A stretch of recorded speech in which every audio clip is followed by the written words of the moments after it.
देखो अवार्ड पढ़ाने चले, अवार्ड तो आएगा, ठीक है। भी वन लाइन फटाफट फटाफट लिख लो, फिर उसके बाद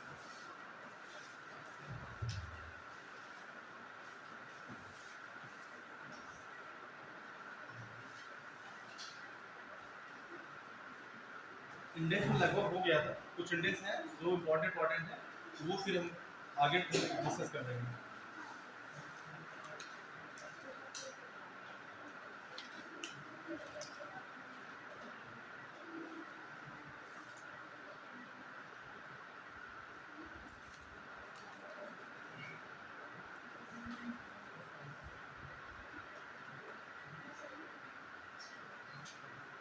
चलिए, अभी हाल ही आगे सब फिर ठीक। अभी हाल ही में एबल अवार्ड दिया गया, एबल एबल, ठीक है।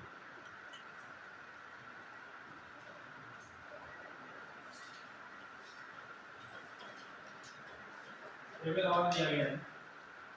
एबल क्या है कि ये गणित के क्षेत्र में दिया जाता है। इसमें दिया जाता है गणित के क्षेत्र में, और गणित के क्षेत्र में जो अवार्ड होता है ये नोबेल पुरस्कार बोला जाता है।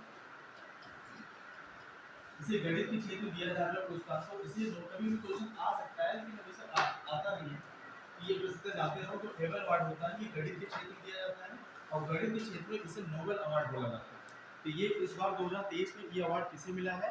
लुइस कैप्रेली। लुइस कैप्रेली, ये अवार्ड किसे मिला है? Louis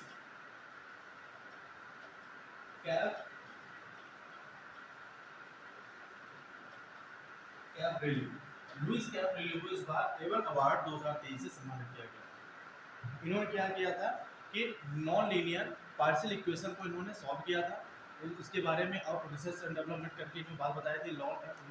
non linear partial equation, जो बीएससी पढ़ा होगा उसे पता होगा लीनियर इक्वेशन पार्शियल, ठीक है। बीएससी जिसका हो, बीएससी है तो उसमें देखो कि बीएससी सेकंड ईयर में लीनियर इक्वेशन बेस्ड क्वेश्चन होते हैं, जो उसमें आपका होता है ना एक सेकंड चैप्टर लीनियर इक्वेशन का फैक्टर करके उसमें, ठीक है।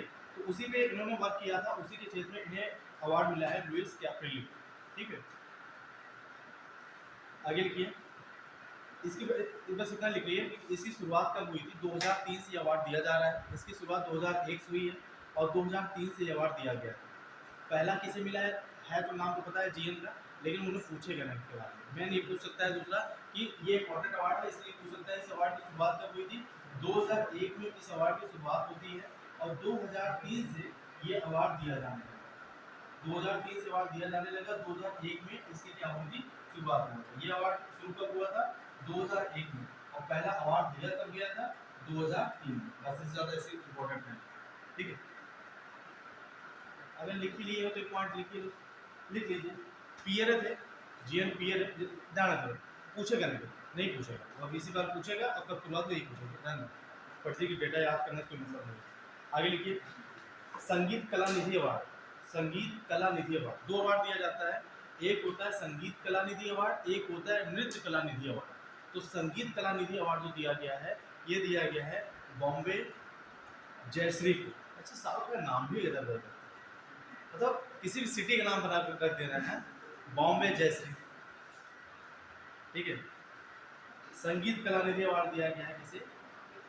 बॉम्बे जयश्री। अरे यहाँ एक आध दो बच्चे बैठे थे ना, कहाँ चले गए? रॉकेट पकड़ लिए क्या?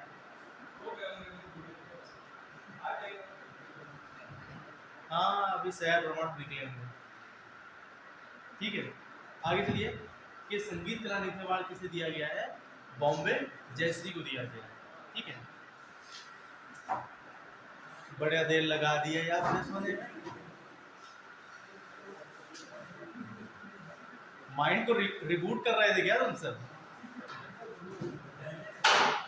हैं? ठीक है। संगीत कला निधि अवार्ड किसे दिया गया है? बॉम्बे जयश्री को। और लिखिए, नृत्य कला निधि अवार्ड किसे दिया गया है?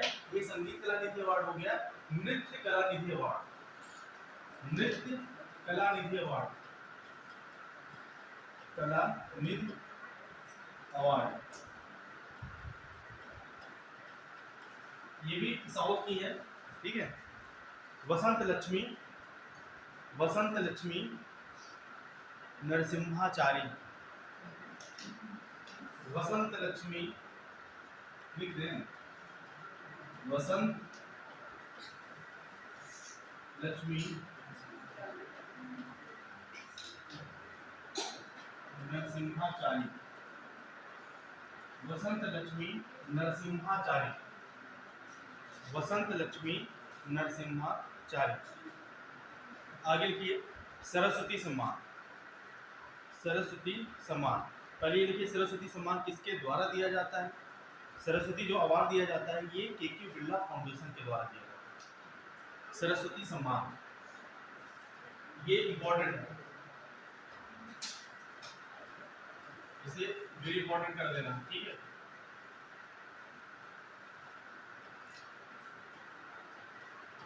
जो सरस्वती अवार्ड दिया जाता है, सरस्वती अवार्ड, ये इसकी शुरुआत होती है 1991 में और इसके द्वारा दिया जाता है के बिरला फाउंडेशन, के बिरला, ठीक है।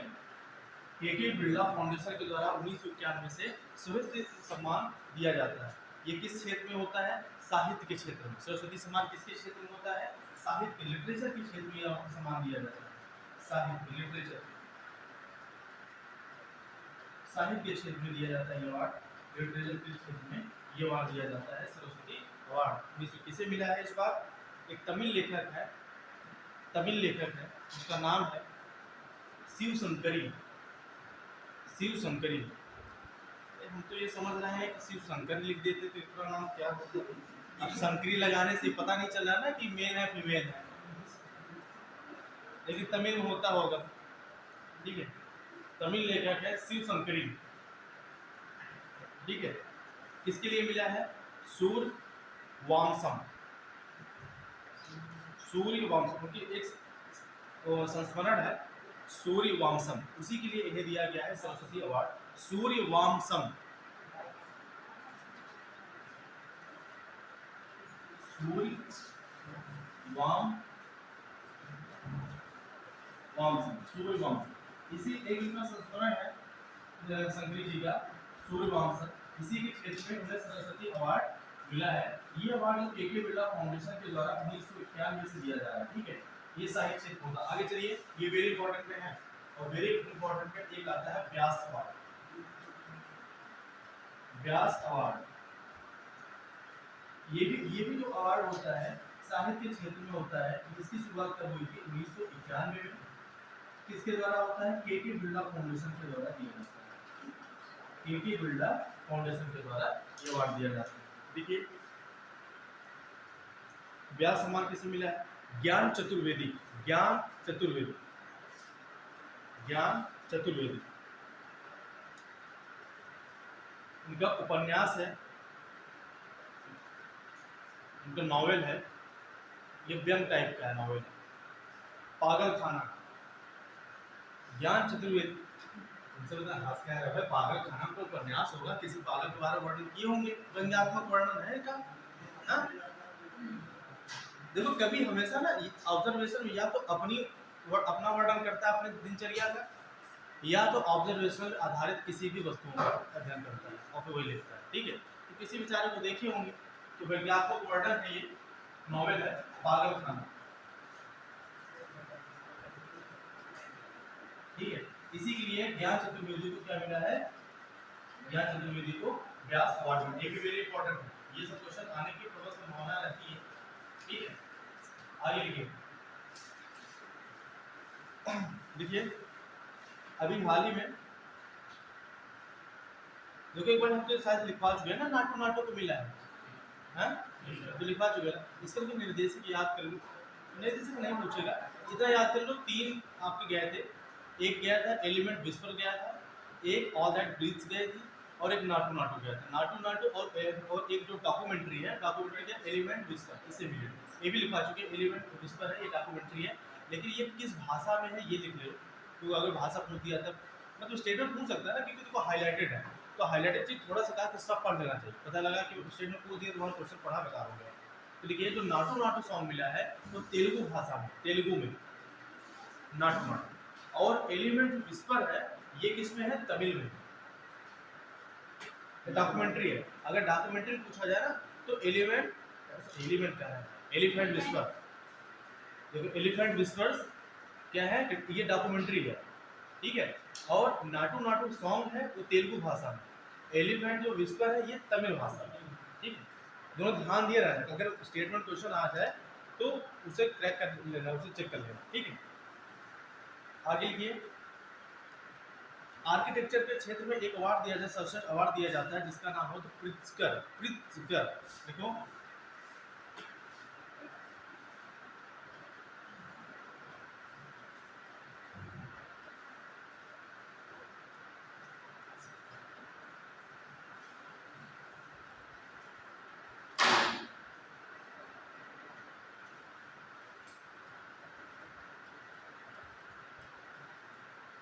प्रित्जकर अवार्ड, ठीक है।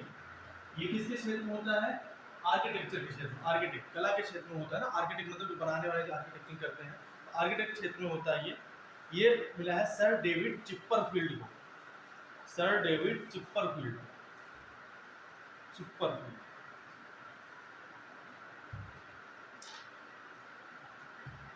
चिपरफील्ड, ठीक है। जिसे सर डेविड, ये किस क्षेत्र दिया जाता है, आर्किटेक्ट क्षेत्र में होता है। आर्किटेक्ट जो वास्तुकला होती है, आर्किटेक्ट क्षेत्र में दिया जाने वाला सर्वोच्च सम्मान होता है प्रित्जकर अवार्ड। जो 2023 में प्रित्जकर अवार्ड मिला है, ये किसे मिला है, सर डेविड, अरे बोलते चलिए इसे याद रहेगा, फिर याद करेंगे सर डेविड चिपरफील्ड।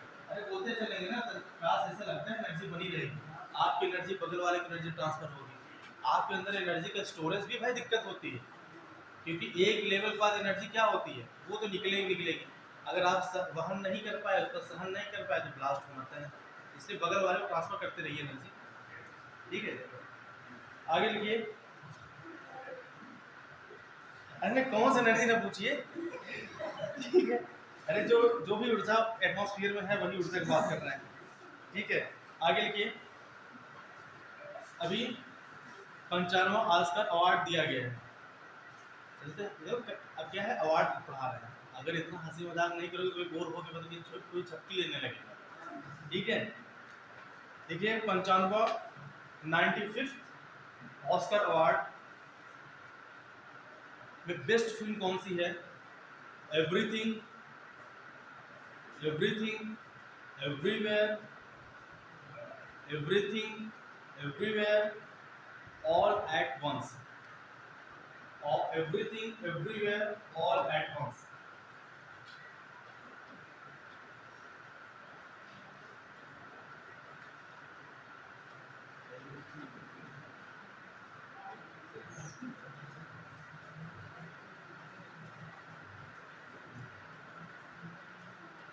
और एट वंस इसी क्या दिया गया है, बेस्ट फिल्म अवार्ड दिया गया है, ठीक है। बेस्ट इंटरनेशनल फीचर फिल्म किसे मिला है, बेस्ट इंटरनेशनल फीचर फिल्म, ये तो बेस्ट फिल्म होगी, लेकिन अंतरराष्ट्रीय स्तर पर फीचर फिल्म किसे मिला है, देखिए all quite, all quite on the western front, ये सेकंड वर्ल्ड वॉर पर आधारित पिक्चर है, नेटफ्लिक्स पे है, जैसे देखना होगा देखा, जर्मन लैंग्वेज है लेकिन सबटाइटल नीचे हिंदी, ओ सॉरी इंग्लिश, पिक्चर अच्छी है, ठीक है, नेटफ्लिक्स पे है। All quite on the western front, best international feature film में किसे मिला है, all quite on the, all quite on the western front, ठीक है। लिख नहीं रहे, टाइम लगेगा। आगे लिखिए, बेस्ट एक्टर किसे दिया गया है, ब्रेडन, ब्रेडन फ्रेजर को, ब्रेडन फ्रेजर को, किसके लिए, द वेल, द वेल एक मूवी थी, उसी में ये लीड एक्टर काम होता है ब्रेडन फ्रेजर, इन्हें क्या किया, बेस्ट अवार्ड दिया गया, बेस्ट अवार्ड ब्रेडन फ्रेजर को, कौन सी मूवी थी, द वेल, ठीक है, द वेल के लिए इन्हें अवार्ड मिला। आगे लिखिए, बेस्ट लीड एक्ट्रेस, भाई महिलाओं का भी नाम हो जाए ना, महिला भी देखिए कौन सा है, मिसे मिसे यो, मैं लिख दूं, मिसे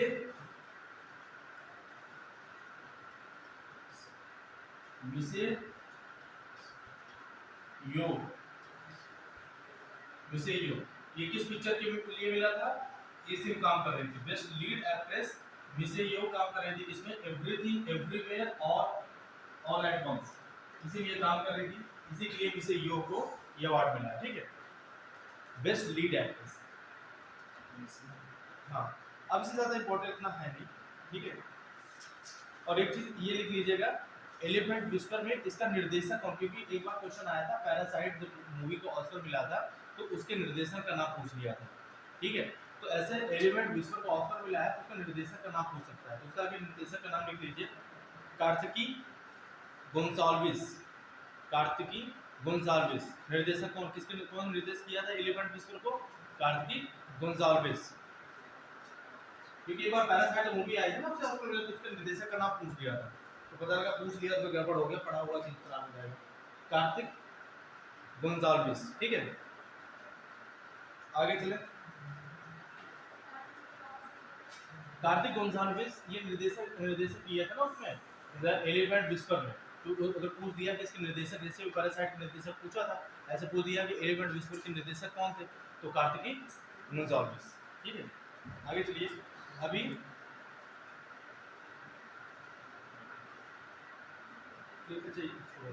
देखिए, एजिस ग्राहम बेल अवार्ड 13वां Aegis Graham Bell award hello Ujjivan app को मिला है।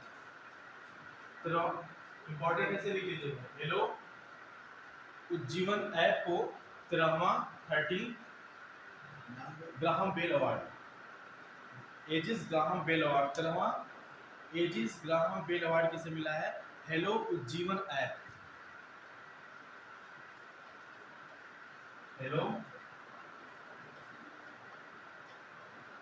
उज्जीवन ऐप, ऐप मतलब एप्लीकेशन हो गया। ठीक है, ऐप क्या है? एप्लीकेशन। हेलो उज्जीवन ऐप को 13वां एजिस ग्राहम बेल अवार्ड मिला है, बस इससे इंपॉर्टेंट भी नहीं है। ठीक है, एक उज्जीवन ऐप क्या है कि ये क्या होता है कि मोबाइल बैंकिंग ऐप है। ठीक है, ये नहीं पूछेगा तुम्हारा कौन सा ऐप है, मैंने ये पूछेगा 13वां एजिस ग्राहम बेल अवार्ड किसे मिला है? हेलो उज्जीवन ऐप को 13वां ये अवार्ड मिला है। ठीक है, एजिस ग्राहम बेल अवार्ड, ये क्या है? एक मोबाइल बैंकिंग ऐप है, बस इससे ज्यादा नहीं। ठीक है, आगे चलते हैं।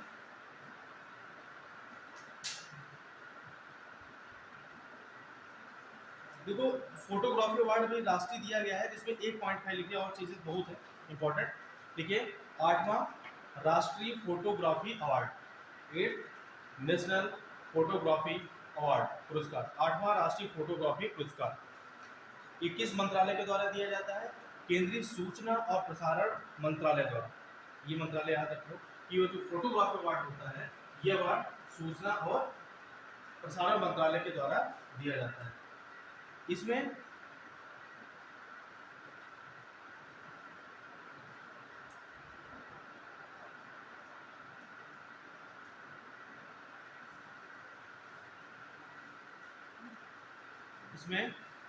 लाइफ टाइम अचीवमेंट अवार्ड मिला है, लाइफ टाइम अचीवमेंट अवार्ड मिला है श्री सिप्रा को,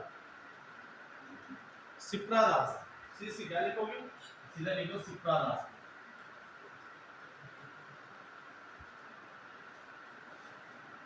सिप्रा दास को लाइफ टाइम अचीवमेंट अवार्ड मिला है।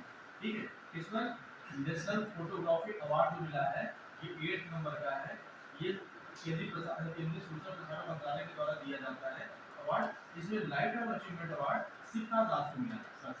ठीक है, इसमें और भी चीजें इतना इंपॉर्टेंट है नहीं, main life time achievement award के बारे में ज्यादा बात करता है, पूछता है। आगे लिखिए, इंपॉर्टेंट है पोर्टर अवार्ड। पोर्टर, पहले ये लिखिए, पोर्टर अवार्ड किस क्षेत्र में दिया जाता है? कोविड-19 के प्रबंधन में, कोविड-19 के समय आपका मैनेजमेंट, आपका सिस्टम कैसे रहा है, इसके क्षेत्र में दिया जाने वाला अवार्ड है पोर्टर अवार्ड। पोर्टर,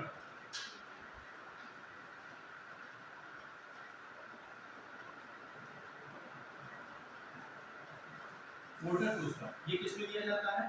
कोविड-19 के प्रबंधन के क्षेत्र में दिया जाता है कि कोविड-19 के समय किसके द्वारा या किस संगठन या किस मंत्रालय के द्वारा अच्छी योजना चलाई गई और जिसके माध्यम से यहाँ पे क्या हुआ कि बचाव सुनिश्चित हो पाया। तो किसे मिला है? केंद्रीय स्वास्थ्य एवं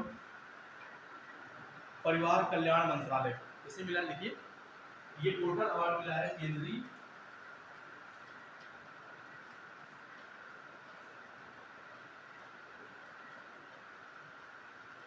स्वास्थ्य एवं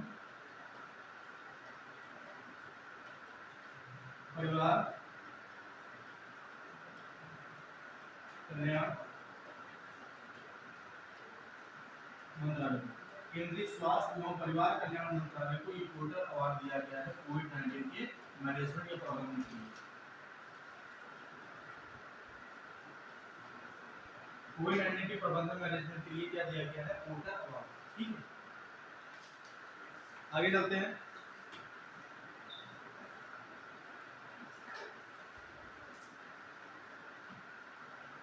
देखो अवार्ड लगभग इम्पोर्टेंट वाले अभी अवार्ड और पढ़ाने हैं, एक पूरी लिस्ट अगर हम नहीं पढ़ा पाएंगे तो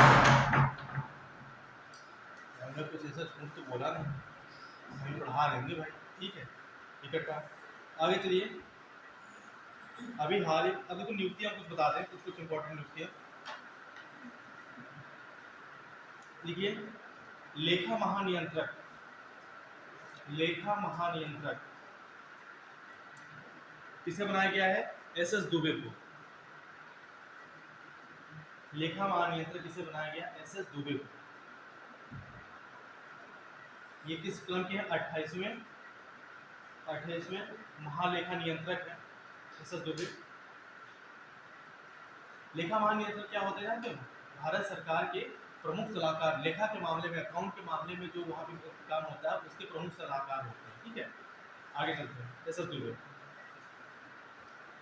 बस इंपॉर्टेंट लिखवा रहे हैं, और चीजें हैं तो बहुत कोई मतलब उसका है नहीं। एक जलवायु उद्यमी है, ठीक है, उनका नाम है श्रेया घोड़ावत। ठीक है, नाम ही ऐसा है, क्या है? श्रेया घोड़ावत। वो क्या है? जलवायु से संबंधित उद्यमी, मतलब एंटरप्रेन्योरशिप है। ठीक है, उन्हें क्या हुआ कि एक क्लाइमेट चेंज का एक जो संगठन होता है, एनजीओ होता है, उसके द्वारा क्या होता है, क्लाइमेट चेंज को लेकर के कोई भी प्रोग्राम चलाया जाता है, तो उसी को क्या बनाया गया है, उन्हें प्राइम मिनिस्टर बनाया गया है। तो सीधे चेंज क्लाइमेट लिखिए, सीधे सीधे लिखिए, सब बताने क्या था। ठीक है, श्रेया घोड़ावत को सी क्लाइमेट चेंज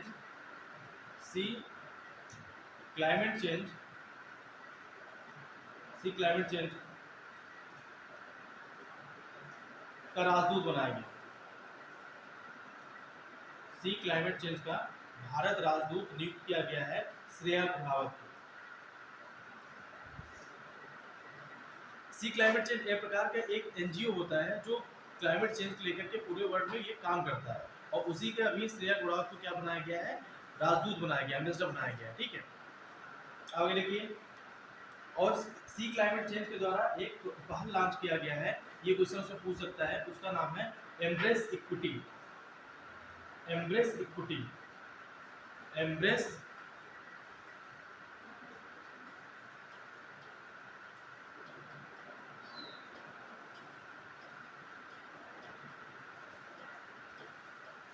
एम्ब्रेस इक्विटी एक पहल लॉन्च किया गया है।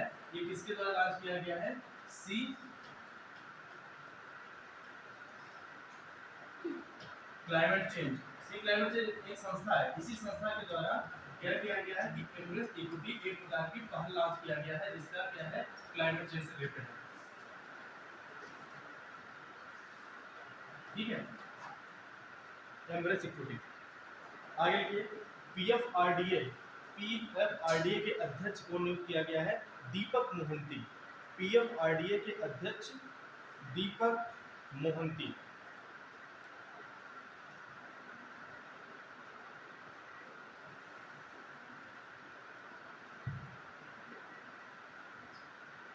पीएफआरडीए के अध्यक्ष किसे बनाया गया है? दीपक मोहंती। हमेशा पीएफआरडीए जो होता है ये पेंशन निधि, इसे लिखो, फॉर्म लिख लीजिए। पेंशन निधि, पेंशन फंड, रेगुलेटरी विनियामक, पेंशन निधि विनियामक और विकास प्राधिकरण।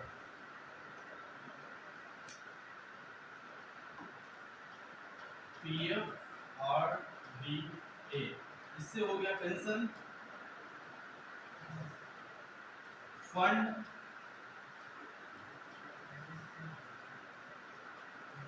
रेगुलेटरी डेवलपमेंट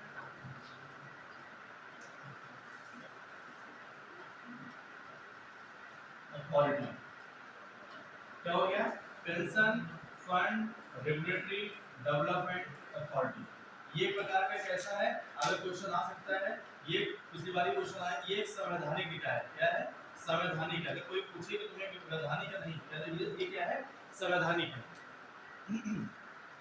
इसकी स्थापना कब की गई? 2014 में। ये पार्टी की स्थापना कब की गई है? 2000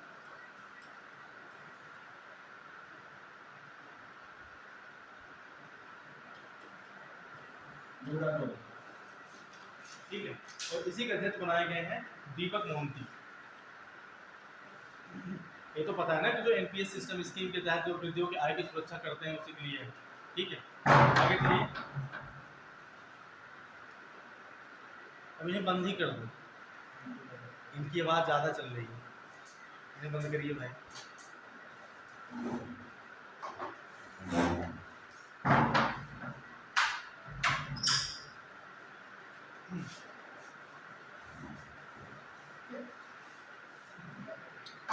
वेंटिलेशन नहीं है इसके अलावा।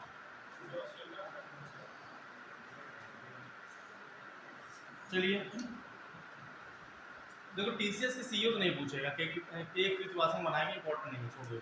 ठीक है, मेल के ऑर्डर ऑफ ऑस्ट्रेलिया, अभी एक अवार्ड दिया गया है विशिष्ट सेवा के लिए, ऑर्डर ऑफ ऑस्ट्रेलिया। अगर पूछा जाएगा, अभी हाल ही में विशिष्ट सेवा के लिए अवार्ड मिला है, ऑर्डर ऑफ ऑस्ट्रेलिया से सम्मानित किया गया है। किसे सम्मानित किया गया ऑर्डर ऑफ ऑस्ट्रेलिया से विशिष्ट सेवा के लिए? रतन टाटा। ये इंपॉर्टेंट है, ऑर्डर ऑफ ऑस्ट्रेलिया से किसे भी सम्मानित किया गया है? रतन टाटा।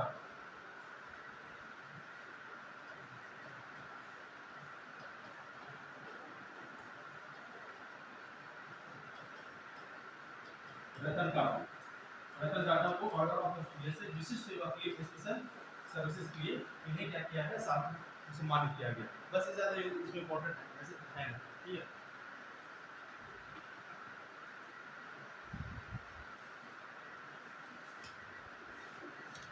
अभी एलआईसी के अंतरिम अध्यक्ष कौन बना है? ये लिख लीजिए, एलआईसी का अंतरिम अध्यक्ष, एलआईसी का अंतरिम अध्यक्ष सिद्धार्थ मोहंती। सिद्धार्थ मोहंती। दीपक मोहंती पीएफआरडीए बने हैं और सिद्धार्थ मोहंती किसके बने हैं? एलआईसी बने हैं। और एलआईसी की स्थापना होती है, एलआईसी की कब होती है? 1956 में। ये ऐड कर लीजिए। एलआईसी की स्थापना 1956 में की जाती है। उसका हेडक्वार्टर कहाँ पे है? मुंबई। ठीक है, अब आ जाइए युद्ध अभ्यास में। एक्सरसाइज लिखिए पहला। ठीक है, एक्सरसाइज लिखिए, एक्सरसाइज। ठीक है, सिन्यू मैत्री, सिन्यू मैत्री।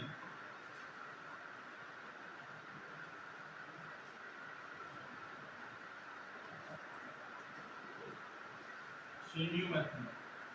देखो इसके सिन्यू नाम से ही पता चल रहा होगा कब किसके बीच में ये इंडिया और जापान, नाम ही पता चल रहा है ना। सिन्यू इस टाइप का नाम कहाँ पे रहता है? जापान में। तो कभी कभी न पता चले ना, उसके नाम से ही पता चल गया होगा इसके बीच सिन्यू मैत्री। सिन्यू मैत्री अभ्यास की दोनों के बीच क्षेत्र है इंडिया और जापान के बीच में। ठीक है, कहाँ पे आयोजन हुआ इसका? जापान में। इसका आयोजन कहाँ किया गया? जापान में इसका आयोजन किया गया। ठीक है, और इंडिया जापान के साथ एक और एक्सरसाइज है, उसका नाम क्या है? धर्म गार्जियन। क्या है? धर्म गार्जियन। धर्म गार्जियन किसके बीच में है? इंडिया और जापान के बीच में। इसका आयोजन कहाँ किया गया? जापान में। ठीक है, सिन्यू मैत्री आयोजन कहाँ पे किया गया? जापान में। और धर्म गार्जियन वो भी जापान में, क्योंकि ये जो सिन्यू मैत्री का आयोजन हुआ ना, ये धर्म गार्जियन के साथ ही हुआ है। ठीक है, और ये दोनों कैसा है? ये भी लिख लीजिए कभी कभी एक साल क्वेश्चन में देखा हूँ पूछते हुए, उसके बाद नहीं पूछा कि ये कैसा अभ्यास है, ये सैन्य अभ्यास है। कैसा है? Military exercise.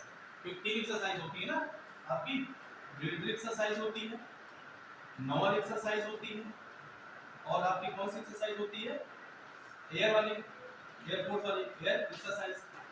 ये 3 एक्सरसाइज होगी। इन तीनों में से ये कौन सी है? ये मिलिट्री एक्सरसाइज। ये दोनों सीनियोमेट्री और धनराशि, ठीक है, मिलिट्री सैन्य अभ्यास है। ठीक है, आगे चलिए। देखो तो इम्पोर्टेंट है नहीं रीड करने के लिए, देख लीजिए इसमें कौन सा मतलब यूज हुआ था। ग्लोबल फाइटर 17 जो जहाज है वो वही उसके लिए पूछेगा। देखो आगे वाले जो जहाँ जो इम्पोर्टेंट पूछा था नहीं पूछेगा। ठीक है, देखिए आगे। हाँ, ये चीज और लिख लीजिएगा धर्म गार्जियन में, ये कौन सा संस्करण है? ये फोर्थ। ये कौन सा संस्करण है? फोर्थ। ठीक है, धर्म गार्जियन में। तो धर्म गार्जियन बहुत फेमस एक्सरसाइज है, शायद पूछ ले कि किस क्रम का है। ये चौथे क्रम का है। ठीक है, आगे लिखिए। हाँ, आगे की इंपॉर्टेंट है। अभी एक अभ्यास हुआ है फ्रिंजेक्स। फ्रिंजेक्स, फ्रिंजेक्स ये इंपॉर्टेंट है।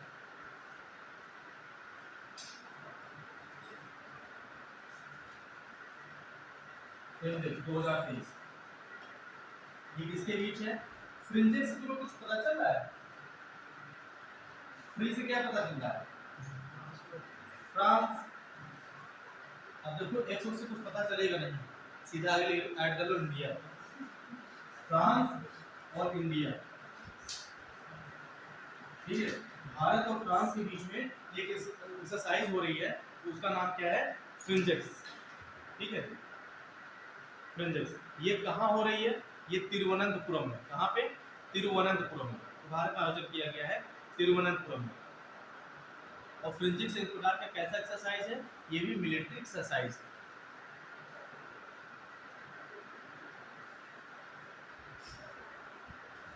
ये मिलिट्री एक्सरसाइज है फ्रिंजिक्स। ठीक है, ये कहाँ पे हुआ है? मिलिट्री एक्सरसाइज मतलब सैन्य अभ्यास।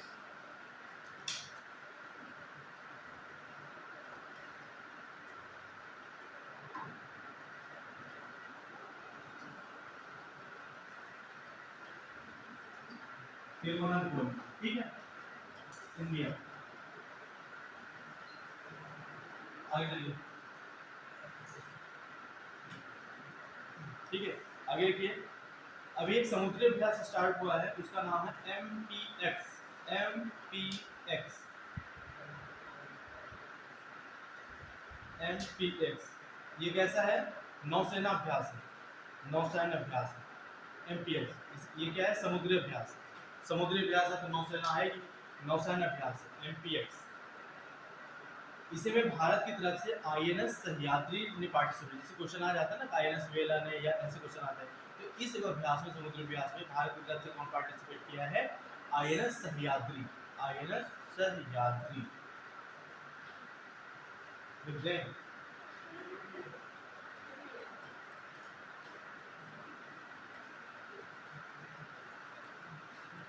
INS सह्याद्री ने पार्टिसिपेट किया। ये क्या है? एक नौसैन्य अभ्यास होता है, समुद्री अभ्यास है। किसके बीच में है? इंडिया और फ्रांस के बीच में। भारत और फ्रांस के बीच में MPX अभ्यास है, इंडिया और फ्रांस के बीच में नौसैन्य अभ्यास। ठीक है, आगे देखिए। ला पेरोस। ला ला पेरोस।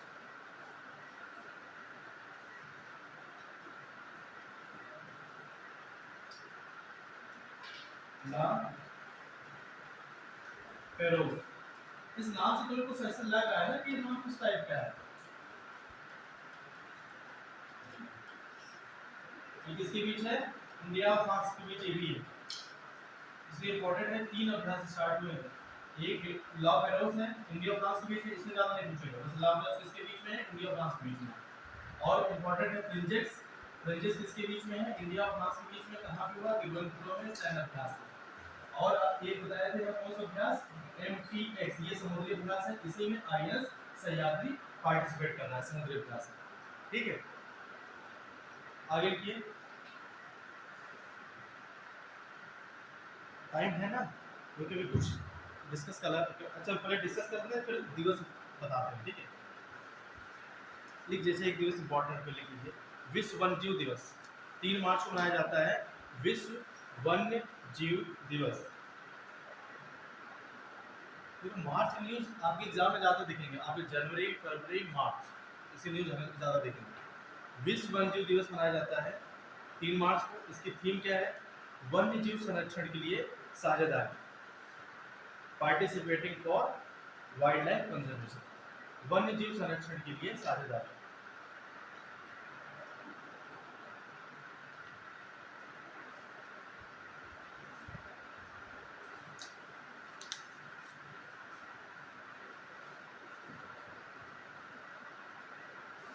वन्य जीव संरक्षण के अधिक कुछ ऐसे पॉइंट हैं जो अखबारों में भी चर्चा में लगभग कुछ कुछ शब्द ऐसे आते हैं ना चर्चा में। तो अभी हाल ही चर्चा में रहा स्टिकी इन्फ्लेशन। अभी हाल ही चर्चा में क्या रहा था? Sticky inflation. ये क्या है? मतलब अभी कुछ देर ना तो स्टिकी इन्फ्लेशन क्या है? तो आप क्या बताओगे कि जो भारत के प्रेजेंट टाइम की जो अर्थव्यवस्था है ना, वो किसमें सफर कर रही है? वो स्टिकी इन्फ्लेशन में। स्टिकी मुद्रास्फीति उसे बोलते हैं। क्या बोलते हैं? स्टिकी मुद्रास्फीति, स्टिकी इन्फ्लेशन। अभी ये पॉइंट लिख लो, अभी भारत की जो अर्थव्यवस्था है वो किस इन्फ्लेशन के दौर से गुजर रही है? स्टिकी मुद्रास्फीति के से गुजर रही है। ये पॉइंट आया ना, भी अखबारों की चर्चा में था स्टिकी इन्फ्लेशन। ये इन्फ्लेशन ये कहलाता है कि जैसे अभी हम अनुमान लगा के रखे हैं, अनुमान लगा के रखे हैं कि जो हमारा मुद्रास्फीति, जो हमारी महंगाई की दर है वो क्या होगी? वो डाउन आएगी, मुद्रास्फीति नीचे आएगी। तो ये हम अनुमान लगा के रखे हैं, लेकिन वो नीचे नहीं आती है। उसके लिए नीचे आने में वो अधिक टाइम ले रही है, अधिक और समय ले रही है, जिसकी वजह से हमारी क्या है कि उच्च दर उसमें क्या हो रही है? महंगाई में वृद्धि हो रही है। तो जिसकी वजह से क्या होता है कि आपके परचेसिंग पावर में क्या होती है? कमी आती है। उसमें विकास तो होगा आपके विकास, लेकिन आपके परचेसिंग पावर में, खरीदारी में थोड़ा सा कमी आ जाती है। तो और महंगाई बढ़ती जाती है। तो जो इस समय इंडिया जो सफर कर रही है, ये किसके दौर में सफर कर रही है? इसी इन्फ्लेशन मुद्रास्फीति के दौर में सफर कर रही है। इसे बोलते हैं स्टिकी इन्फ्लेशन। ऐसा इसको बताने बहुत कुछ, लेकिन एग्जाम में जितना जरूरी है उतना ही बता रहे हैं, ठीक है। तो स्टिकी इन्फ्लेशन क्या है कि अगर हम मुद्रास्फीति इन्फ्लेशन के कम होने का अनुमान लगा रखते हैं, हम बोल रहे हैं भैया हमारा जो मुद्रास्फीति है ना, ये अभी 4 महीने में खत्म हो जाएगा, ये क्या होगा? कम हो जाएगा। खत्म क्या होगा? कम होगा। खत्म नहीं होगा, कम होगा। लेकिन ये हमने टाइम रखा है, जैसे मान लीजिए फॉर एग्जांपल हम सोच रहे हैं 1 साल में ये कम हो जाएगा, लेकिन ये 1 साल के बजाय ये कितना ले रहा है? 2 इयर्स ऐसे दिखने लगा है कि नहीं 1 साल कम नहीं हुआ, अभी 2 साल भी लग सकते हैं।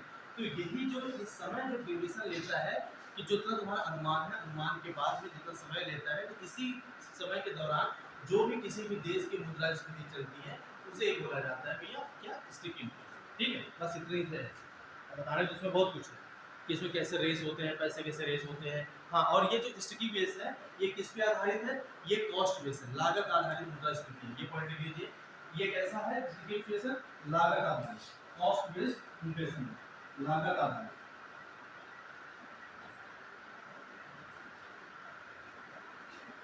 ये क्या है? ये लागत आधारित इन्फ्लेशन क्या बात कर रहा है? ये कौन सी नई वाला सामने आई? देखो, जैसे इसमें क्या होता है कि मान लो आपने एक स्टिकी इन्फ्लेशन में क्या हुआ कि जैसे हम इस एक पॉइंट आता है स्टिकी इन्फ्लेशन में कि इसमें इकोनॉमिक जो होता है, इकोनॉमिक ग्रोथ होता है, आर्थिक वृद्धि होती है, ग्रोथ होता है, ठीक है। और लेकिन इसमें क्या होता है? जो परचेजिंग कैपेसिटी होती है, जो बटुए से पैसा जो खर्च होता है वो कम हो जाता है, ठीक है। फिर कैसा आप कर रहे हो कि आपके बटुए से पैसा जो खर्च है वो क्या होता है? वो कम हो जा रहा है और इकोनॉमिक एक्टिविटी ग्रोथ बढ़ भी रहा है। ये दोनों केस हो रहा है। ये है क्या? जैसे कोई एक आप यहाँ इंडस्ट्री स्थापित हुई, ठीक है।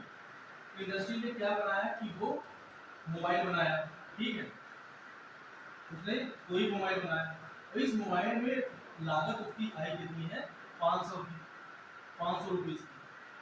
पहले यही लागत में पड़ती थी, पहले हमारे पास पैसा होते थे, महंगाई ज़्यादा नहीं थी, तो हम इसे 300 रुपये या 400 रुपये में हम क्या करते थे? हम परचेज कर लेते थे। 400 रुपये में हम क्या करते थे? परचेज कर लेते थे। लेकिन इसने मोबाइल बनाया आज 500 रुपए में, ये 100 रुपए हिंड्रेंस के साथ में क्या है, हमारी परचेजिंग कैपेसिटी डाउन हो गई। क्यों डाउन हो गई? परचेजिंग कैपेसिटी इसलिए डाउन हो गई है क्योंकि जो हमारा जो खर्च है वो 4 रुपए देने की हमारी औकात है, ये 100 रुपए बढ़ा दिया। अगर हम 100 रुपए एक्स्ट्रा दे देंगे तो कोई भी जो व्यक्ति है, कोई भी व्यक्ति है, ये अपने किसके साथ है भैया, उनके साथ भी पत्नियां होंगी, उनके दो सुन्नू मुन्नू होंगे, अब उनके घर पे खर्चा चलाना होगा। अगर ये 100 रुपए में ये क्या कर रहे हैं कि अपने सुन्नू मुन्नू के लिए क्या कर रहे हैं कि न्यूट्रिशन प्रोवाइड करा रहे हैं। अब ये 100 रुपए अगर यहाँ दे देंगे तो ये इनके प्रोवाइड करा पाएंगे? नहीं करा पाएंगे। तो इसका मतलब है कहीं न कहीं वो 100 रुपए का क्या कर रहे हैं, वो मैनेज कर रहे हैं, और यही लागत में क्या हो रही है, वृद्धि होगी। लेकिन यहाँ पे क्या हुआ कि आप इंडस्ट्री तो लग गए, इंडस्ट्री में लोग रिक्रूट हो गए, इंडस्ट्री में लोगों को क्या कर लिया गया, बुला लिया गया, इन्हें सैलरी भी दी जा रही है, और अर्थव्यवस्था में क्या हुआ, बढ़ोतरी हो रही है, तो सैलरी दी जा रही है, ये कंपनी जीडीपी में क्या कर रही है, योगदान दे रही है। लेकिन यहाँ तुम देख रहे हो लागत में, मतलब ये अपने जेब से पैसे, मतलब इनकम खर्च स्टार्ट हो गया है, क्योंकि लागत वृद्धि हो गई है, जिसकी वजह से परचेजिंग कैपेसिटी जो लोगों की होती है वो जहाँ 4 खरीदेंगे वहाँ 1 खरीदेंगे, वहाँ 2 खरीदेंगे।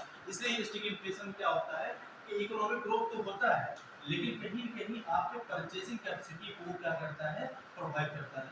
परचेजिंग कैपेसिटी को क्या करता है, वो प्रोवाइड करता है। देखते नहीं हो, आज के टाइम तुम देखो जहाँ पे एक गाड़ी, जिसके पास 2-2 गाड़ियाँ होती थी, बड़ी छोड़ दो, छोटी 2 बाइकें जिसके पास 2-2 3-3 होती थी, 2 खरीद सकता था 40-45 या 50 या 60 हज़ार में, आज वो नहीं खरीद पा रहा है। आज वो एक ही अफोर्ड कर रहा है, क्योंकि सिटी 100 भी भाई तुम देखो, सबसे कम रेंज वाली गाड़ी भी आज 70 प्लस की चल रही है, और उसमें 70 प्लस वाली गाड़ी अच्छी गाड़ी आ जाती है। तो ये जो दौर है ना, ये दौर स्टिकी इन्फ्लेशन का, कि हम सोच रहे हैं कम हो जाएगी लेकिन अभी टाइम ले रहे हैं। इसमें वृद्धि तो होती है, लेकिन क्या हो, किसी भी इंसान की क्या होती है कि उसकी ज़रूरत के हिसाब से चीज़ें वो कम खर्च करता है। जैसे कुछ चीज़ें बेफालतू खरीद लेता है, अब वो क्या करेगा, ज़रूरत चीज़ें भी खर्च करेगा, ठीक है। क्योंकि ये ऐसे केसों में स्टिकी इन्फ्लेशन में क्या होता है कि इसमें ईंधन, जो आपका पेट्रोल होता है, पेट्रोलियम होता है, कोई भी ईंधन ले लो यार, मतलब ठीक है, इसमें क्या होती है, वृद्धि होती है। और ईंधन के साथ साथ इसमें खाद्य, फूड में देखो, अभी देखो आपका जो एडिबल ऑयल है, खाने वाला ऑयल, कितना तेजी से वृद्धि हुआ ना, तो इससे क्या होगा, इससे क्या होगा, उसके खुद के घर वाले के कंजम्पशन पे भी असर पड़ेगा, उपभोग पे। जाहिर सी बात है भाई, पैसा जब ज़्यादा बढ़ जाएगा तो लोग एक बजाय के बाद 2 खरीदेंगे, जहाँ दवा में तेल डाल देते हैं, ना ना ना ना, बस थोड़ा थोड़ा थोड़ा, नहीं तो अभी गड़बड़ हो जाएगा। कल कैसे पूड़ी चलेंगे, आज ही खाली पूड़ी खा लो, हफ्ते में, ठीक है, यही होता है, ठीक है।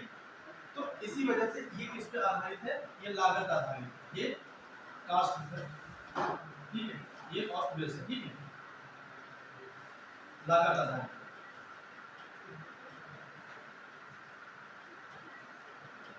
ठीक है। ये इसमें इम्पोर्टेंट पॉइंट नोट करने वाला था कि अभी इंडिया जो अभी हाल ही चर्चा में था, स्टिकी इन्फ्लेशन क्या है। तो मैंने वो बताया कि अगर किसी भी मुद्रास्फीति में जितना अनुमान आप लगाए हैं उससे अगर ज़्यादा अनुमान लेता है कम होने में, तो उस दौरान जो अर्थव्यवस्था चलती है वो अर्थव्यवस्था क्या कहलाती है, स्टिकी इन्फ्लेशन कहलाती है, ठीक है। इंडिया किस दौर में गुजर रहा है, स्टिकी इन्फ्लेशन के दौर में गुजर रहा है, ठीक है। अब देखिए दूसरा, ठीक है, ये पॉइंट खत्म हो चुका है, तो बहुत कुछ पॉइंट मैंने नहीं है। अब आगे अभी हाल ही में आपके अभी अखबारों में चर्चा में रहा है स्वामी, है ना?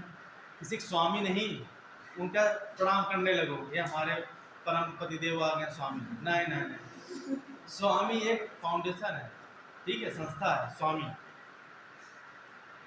तो अभी चर्चा में ये रहा स्वामी क्या होता है कि जो मिडिल इनकम वाली हाउसिंग बनाने वाली एक संस्था है, ठीक है। ये लगभग क्या हुआ कि अब जहाँ पे घर नहीं होते, जो इनकम ग्रुप वाले होते उनके पास घर नहीं होते, तो घर बनाने वाली एक क्या है संस्था। जैसे अभी तुमसे पूछेंगे ना कि स्वामी क्या है, तो स्वामी तुरंत आप उसमें तुम ढूंढो, उसमें पूछता ना इसलिए क्वेश्चन स्वामी क्या है, उसके नीचे दिया होता है ऑप्शन, 4 ऑप्शन होता है। स्वामी ये क्या होता है कि हाउसिंग, जो मिडिल इनकम हाउसिंग बनाने वाली ये क्या है, संस्था है, एक संगठन, ठीक है। लिखिए स्वामी क्या है,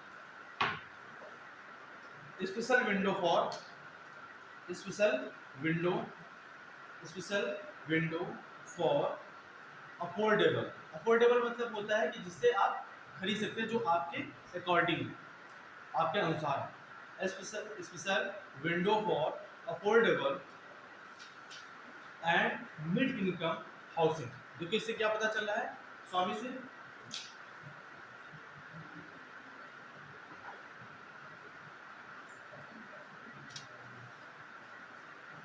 देखो नाम ही बहुत सही रखा गया स्वामी, क्यों रखा गया जानते हो? तो खुद देखो कि पहले में जो अवधारणा थी, जो कॉन्सेप्ट था कि महिलाएं बैठेंगी हमारे लिए, स्वामी सब कुछ करेंगे, तो वही स्वामी यही है कि मिडिल इनकम ग्रुप वाले के लिए हाउसिंग बनाने का काम करते हैं। ठीक है, तो क्या है स्पेशल विंडो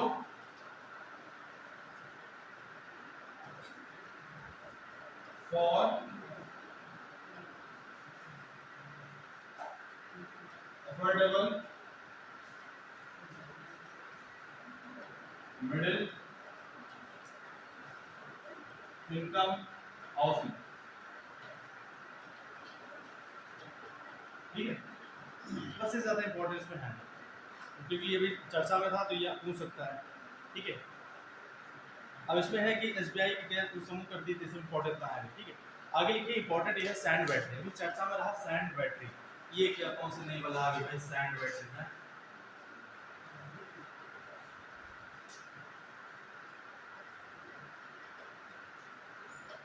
सैंड बैटरी ये कौन सा बना? क्या हुआ कि तुम देखोगे जो यूरोपियन कंट्रीज होती हैं, तो यूरोपियन कंट्रीज में जो स्कैंडिनेवियन वाली कंट्री होती है, स्कैंडिनेवियन माउंटेन जो सबसे ऊपर में है यूरोप के, तो यूरोप के जो वहाँ पे तुम देखोगे कि जब क्या होता है कि जब ठंडी पड़ती है तो ठंडी बहुत ज़्यादा पड़ती है। अब उस समय ठंडी जब पड़ती है तो बिजली के बिल में क्या होता है, बढ़ोतरी बहुत ज़्यादा हो जाती है। तो वहाँ पे जो रेत है, तो उन्होंने ये दिमाग लगाया कि रेत के माध्यम से कैसे हम यहाँ पे एनर्जी बनाई जाए, कैसे बैटरी स्टोरेज किया जाए, बैटरी में वहाँ पे पावर रखी जाए। तो यही एक अवधारणा निकल के आई है कि सैंड के माध्यम से, इस रेत के माध्यम से, सैंड के माध्यम से क्या किया जाए, एनर्जी प्रोवाइड की जाए, एनर्जी प्रोवाइड की जाए, जिसकी वजह से कि जो यूरोपियन कंट्रीज होती है, जो यूरोपियन की वहाँ पे ऊपर वाली जैसे आपकी फिनलैंड, ये सबसे पहली अवधारणा किसके द्वारा स्टार्ट हुई है, फिनलैंड। कहाँ पे, फिनलैंड। तो ये इसे एनर्जी प्राप्त की जाए और इससे एनर्जी किसे दी जाए, इसे बढ़ाने में सोलर और विंड में, जिससे क्या हो कि वहाँ पर जब ठंडी आए तो वहाँ पर उनकी बिजली की कमी कर सके, बिजली की लागत में कमी आ सके और रूम को ठंडा कर सके। रूम को, क्योंकि जितनी ठंड होती है वहाँ पे हीट चाहिए, तो अगर हीट नहीं होगी तो कितने भी बंद कमरे में रहो आप क्या होगा, फूल से मर जाओगे, इतनी ठंडी होती है।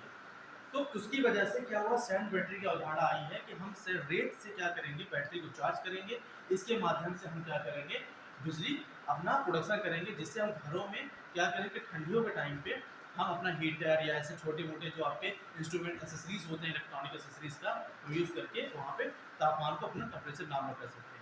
ये कब ऐसी समस्या होती है, जैसे अपने के यहाँ गर्मी में लाइट की समस्या हो जाती है, वैसे यूरोपियन में ठंडी टाइम पे लाइट की समस्या हो जाती है, क्योंकि वहाँ ज़्यादा से ज़्यादा हीटर चलते हैं। अपने यहाँ हीटर तो चलता है, अलाव चलता है, गाँव में चले जाओ कौन सा हीटर, कोई हीटर नहीं, पता नहीं 4 कोयला रख के अलाव ताप रहे हैं, कोई हीटर चलता है गाँव में। और वैसे यूरोपियन कंट्रीज क्या होता है, वहाँ हीटर चलते हैं, तुम देखोगे लगभग घरों में हीटर चलते हैं, और हीटर के लिए इलेक्ट्रिसिटी चाहिए और इलेक्ट्रिसिटी की प्रॉब्लम आने लगती है। तो इसी वजह से यह अवधारणा आई सैंड बैटरी की। लिखिए सैंड बैटरी क्या है, इनकी क्वेश्चन इंपॉर्टेंट है। फिनलैंड ने विश्व की पहली पूरी तरह से कार्यात्मक सैंड बैटरी स्थापित की है। अगर पूछा जाए विश्व की पहली सैंड बैटरी किसके द्वारा स्थापित की गई है, तो फिनलैंड के द्वारा की गई है।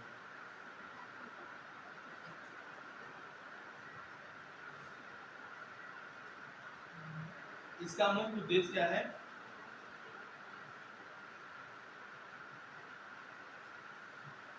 मुख्य उद्देश्य इसका क्या है, तो सीधा मतलब वही सौर और जो विंड एनर्जी होती है, सोलर एनर्जी, विंड एनर्जी, इसी को प्रोडक्शन करने में इसका यूज करना होता है। ये रेत के माध्यम से क्या होता है कि थर्मल टाइप का क्या होता है, एनर्जी तैयार करती है, जिसके तैयार से विंड एनर्जी, विंड को एनर्जी दोगे, जितना विंड एनर्जी देगी उसी क्या होगा, इलेक्ट्रिफिकेशन में आपका इलेक्ट्रिसिटी पैदा होगी, इसी वजह से ये किया जाता है। ठीक है, बैटरी एक प्रकार की बैटरी है जिससे आप चार्ज किसी को देते हो, बैटरी उसमें स्टोर की जाती है आपकी एनर्जी। ठीक है, आगे लिखिए, अभी हाल ही में सील बंद एक सील कवर्ड की बात चल रही थी ना। देखिए पहले पॉइंट लिख लीजिए क्या है। सीलबंद आवरण न्याय शास्त्र, सीलबंद आवरण न्याय शास्त्र ये क्या है? सीलबंद आवरण न्याय शास्त्र क्या है? अभी अखबारों में चर्चा में था ये। अरे अभी हिंडनबर्ग की रिपोर्ट आई थी ना, तो हिंडनबर्ग की रिपोर्ट में किरकिरी किसकी ज्यादा हुई थी? अडानी की। तो इसमें क्या हुआ कि जो अडानी महाराज थे, अडानी अडानी क्या बन गया बेचारे? गुलाम। और इनके ऊपर कौन बैठा? इनके ताऊ जी मस्त, उनका नाम था हिंडनबर्ग। ठीक है, हिंडनबर्ग थी। इन्होंने रिपोर्ट जारी की कि अडानी क्या कर रहे हैं भैया, बहुत फ्रॉड कर रहे हैं। ठीक है, इन्हें देखते रहिए, ये माफिया है इस क्षेत्र के, हाँ तनखैया ना है ये। तो इन्होंने इस पर रिपोर्ट जारी की और रिपोर्ट में इनकी क्या हो गई, पूरी वैल्यू, मार्केट वैल्यू ऐसे ऐसे डाउन होती चली गई। और इसी के मामले में सुप्रीम कोर्ट में ये बात चली गई है। अब सुप्रीम कोर्ट में यहाँ बीच में एक जज होता है किसका? सरकार। सरकार महाराज एकदम मस्त मुझे दिए आ गए, कहेंगे ना अब इनकी जो रिपोर्ट होगी ये रिपोर्ट सील्ड कवर्ड होगी। सील्ड कवर्ड मतलब ये होता है कि किसी भी न्यायालय या अधीनस्थ न्यायालय के द्वारा कोई भी ऐसी सूचना जिसे पब्लिक में अपने पब्लिक अपीयरेंस में ना आए, उसे सिर्फ खाली वो सामने वाला और उक्त कोर्ट ये ही दोनों जान सकते हैं। तो इसकी भी एक सूचना चलती है, उस सूचना को क्या बोला जाता है? Seal covered. तो जैसे होता है ना कि कोई भी ऐसी चीज़ जिससे आपकी गोपनीयता या किसी देश के लिए हित में न हो, प्रॉब्लम आ जाए, तो उसके लिए सील कवर्ड होता है कि वो इंफॉर्मेशन जो सूचना देगा या सूचना जो आपसे मांगेगा वो क्या होगा? एक बंद लिफाफे में होगा। तो वो सूचना ओपन नहीं जाएगी, बंद लिफाफे के माध्यम से सूचना दी जाएगी और बंद लिफाफे के माध्यम से सूचना आपको प्राप्त होगा, तो उसे बोला जाता है सील्ड कवर्ड। तो यही अभी हाल ही क्या हुआ, हिंडनबर्ग वाली रिपोर्ट और अडानी वाली रिपोर्ट के मामले में गवर्नमेंट ने बोला सुप्रीम कोर्ट से कि भैया ये जो सूचना होगी वो क्या होगी? सील कवर्ड होगी। उन्होंने क्या बोला? ये सील कवर्ड होगी, ये बंद लिफाफे में होगी। लेकिन सुप्रीम कोर्ट ने बोला ना, ये पब्लिक का मामला है, ये सील कवर्ड नहीं होगी। सरकार की इस बात को सुप्रीम कोर्ट ने क्या बोला? खारिज कर दिया ना, ये सील कवर्ड नहीं होगी। ठीक है, तो सरकार का आजकल अब ये जो न्यूज इतना बड़ा था ये इसी अब गिर गया। ठीक है, अब उनकी मुझे ऐसे तरी हुई थी, नहीं नहीं सील कवर्ड होना चाहिए। बोला ना, ये जो इंफॉर्मेशन है ये सबको पता चलनी चाहिए, इतनी बड़ी रिपोर्ट है, तो ये सील्ड कवर्ड हम आपसे इंफॉर्मेशन नहीं लेंगे। हम आपसे इंफॉर्मेशन लेंगे तो ये अगर संसद में इसकी बहस हो तो संसद वाले को पता होना चाहिए, बंद लिफाफे वाली बहस यहाँ पे, ये नहीं कि गुप्त सूचना में आपको क्या मिल गया सील कवर्ड में, बंद लिफाफे में। ठीक है, तो इसी बात से लेकर के ये अभी शब्द जो था चर्चा में था, जिसे पूछ दिया जाए ना सीलबंद आवरण क्या है। अभी हाल ही में सीलबंद आवरण क्या है, तो ये पता होना चाहिए। कोई भी न्यायालय या अधीनस्थ न्यायालय किसी भी सूचना को उसे जब लगता हो कि उसे सीलबंद में उसे इंफॉर्मेशन प्राप्त करना है या इंफॉर्मेशन सूचना देना है, तो ये काम कर सकता है। तो इसी के आधार पर सरकार ने भी इनिशिएट किया था, लेकिन उन्होंने क्या किया? हिंडनबर्ग वाले मामले में बना दिया। ठीक है, आगे लिखिए। अभी इंटरनेशनल लिक्विड मिरर टेलीस्कोप की स्थापना की गई। ठीक है, स्थापित किया गया, स्थापित किया गया इंटरनेशनल लिक्विड मिरर टेलीस्कोप।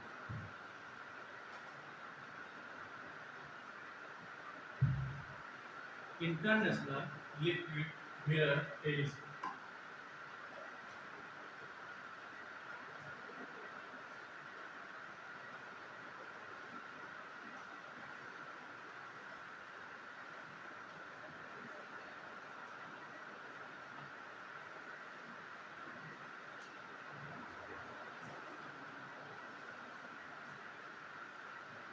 कहाँ पे? देवस्थल, नैनीताल। कहाँ पे? देवस्थल। एशिया का सबसे बड़ा ये मिरर टेलीस्कोप है, एशिया का, वर्ल्ड का नहीं, एशिया का सबसे बड़ा मिरर टेलीस्कोप कहाँ स्थापित किया गया है? ये देवस्थल, नैनीताल। ठीक है, बस इससे ज्यादा इंपॉर्टेंस में है नहीं, हाँ ये ऊंचाई लिख लो कितना है, 2450 मीटर, ठीक है, 2450 मीटर।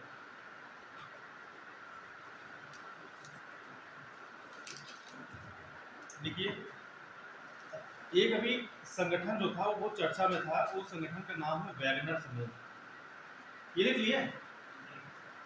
एक संगठन अभी बहुत चर्चा में था, उस संगठन का नाम है वैगनर समूह, वैगनर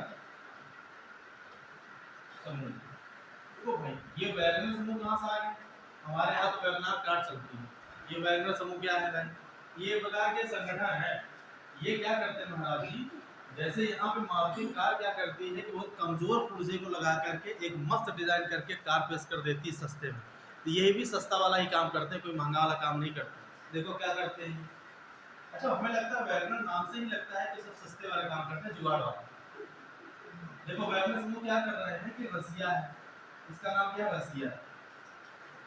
अब रसिया में जितने भी यहाँ पे क्या है, कैदी जो प्रिजनर कैदी बंद, फिर ये बोल रसिया बोल रहा है कि तो हमारे नागरिक हैं, दूसरे देश के थोड़ी हैं, हम इन्हें अपने देश में इन्हें सजा देते हैं या सजा से बाहर कर देते हैं, तो हमारा हमारा ये हमारे कर्तव्य, ये हमारी ड्यूटी है। इसका क्यूआर कोड मांग लिया है ना, मांग चलो ठीक है।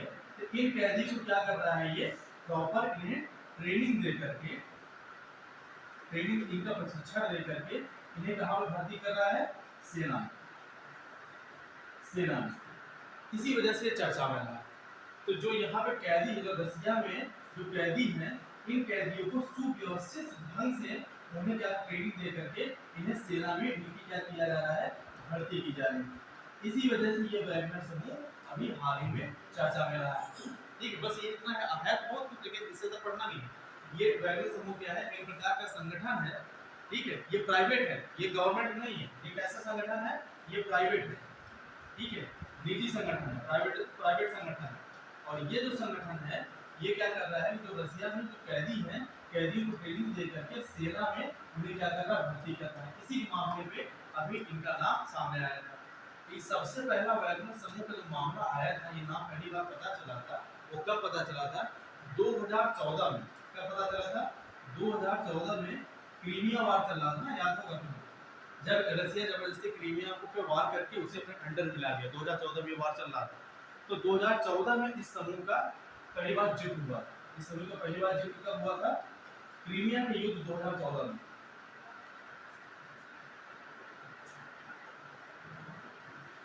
क्रीमिया युद्ध, क्रीमिया वार, क्रीमिया के वार 2014 में पहली बार इस समूह का बात निकल के सामने आई थी। ठीक है, अभी ये फिर वही कर रहा है कि मतलब ये क्या होता है, जो कैदी होते हैं उन्हें सुव्यवस्थित ढंग से उन्हें क्या कर रहा है कि अपने मिलिट्री में शामिल कर रहा है। ठीक है, बस तुमसे पूछा जाए वैगनर समूह किस देश से संबंधित है, रसिया। ये है क्या, एक प्रकार का निजी संगठन है जो कैदियों को प्रशिक्षण दे करके उन्हें सेना भर्ती करती है। ये पहली बार इसका वर्णन कब हुआ था, ये कब सामने आया था, 2014 में क्रीमिया वार में उसने यही काम किया। आगे चलो, अभी एक लिखो पहले, एरिथ्रिटोल, एरिथ्रिटोल, एरिथ्रिटोल, ये क्या है, ये कौन सी नई चीज है, अभी चर्चा में था ना एरिथ्रिटोल, अभी बहुत डिस्कशन हो रहा है, बहुत हम सब खाते हैं ना कि ये डायबिटिक हो गया, पेशेंट हो गया हो, भैया स्टीविया खाओ, चीनी ना डायरेक्ट यूज करो। ठीक है, क्या होता है, एरिथ्रिटोल एक प्रकार का क्या है, आर्टिफिशियल, ये कृत्रिम मधुरक, कृत्रिम मधुरक। ठीक है, ये जब क्या हो जाता है, डायबिटीज हो, कोई भी डायबिटिक पेशेंट होता है, ठीक है, डायबिटिक मतलब वो आपका जो किसी को शुगर होता है, मधुमेह होता है, मधुमेह, ठीक है, डायबिटिक पेशेंट होता है, कोई भी डायबिटिक पेशेंट है तो उसे क्या दिया जाता है कि मतलब चीनी न देकर, जो चीनी होगी ना, चीनी का फॉर्म न देकर के, चीनी का दूसरा फॉर्म होता है एरिथ्रिटोल का यूज किया जाता है, जिसे स्टीविया का यूज किया जाता है, कि जो चीनी के टाइप का टेस्ट देते हैं, लेकिन क्या कहते हैं कि आपके शुगर में ब्लड लेवल को, सॉरी, आपके ब्लड में शुगर को नहीं बढ़ाते हैं। जैसे आपके जो ब्लड होता है, ब्लड में शुगर का लेवल भी बढ़ जाना ही क्या बोलता है, आप मधुमेह हो जाता है ना, शुगर हो जाता है, आपकी शुगर के लेवल को नहीं बढ़ाता है। ये प्रकार का क्या होता है, कृत्रिम द्रव होता है जो चीनी के वैकल्पिक रूप में यूज किया जाता है कि किसी भी डायबिटिक जो पेशेंट होता है, मधुमेह से पीड़ित जो पेशेंट होता है, उसे ये दिया जाता है, जिससे क्या होता है ब्लड में शुगर का लेवल क्या होता है, बढ़ता नहीं है, कम रहता है। वो कम नहीं रहता, मतलब बराबर किया रहता है, शुगर के लेवल को ब्लड में नहीं बढ़ाने देता है। तो इसकी वजह से एक समस्या आ रही है, इसके ज़्यादा यूज होने से स्ट्रोक की संभावना बहुत तेजी से बढ़ रही है, और इससे क्या होता है, हार्ट अटैक बहुत तेजी से आ रहे हैं। ठीक है, इसकी क्या प्रॉब्लम आ रही है, इसकी वजह से स्ट्रोक की समस्या अत्यधिक हो रही है, और दिल का दौरा बहुत तेजी से बढ़ रहा है। ये यूज होने से तो किसी संभावना बहुत तेजी से बढ़ रही है स्ट्रोक की और दिल के दौरे की। ये संभावना बहुत तेजी से बढ़ती हुई नजर आ रही है। अभी हाल फिलहाल के दिनों में रिसर्च में ये पाया गया, इसलिए ये सब बहुत चर्चे में था। एरिथ्रोल के ज़्यादा यूज हम सब कर रहे हैं, जो स्टीविया बहुत ज़्यादा यूज कर रहे हैं उसके रूप में, तो यहाँ से उसकी प्रॉब्लम ये आ रही है, दिल का दौरा और स्ट्रोक बहुत तेजी से बढ़ना है। ठीक है, आगे लिखिए। अब बहुत इसमें है नहीं, मतलब इसमें क्या होता है, कैलोरी सीरीज पता है कि शून्य होता है, तभी तो ये यूज किया जाता है। ठीक है, आगे देखिए। अभी एक वर्ड चर्चा में था, हर स्टार्ट। हर स्टार्ट, इसका संबंध किससे, हर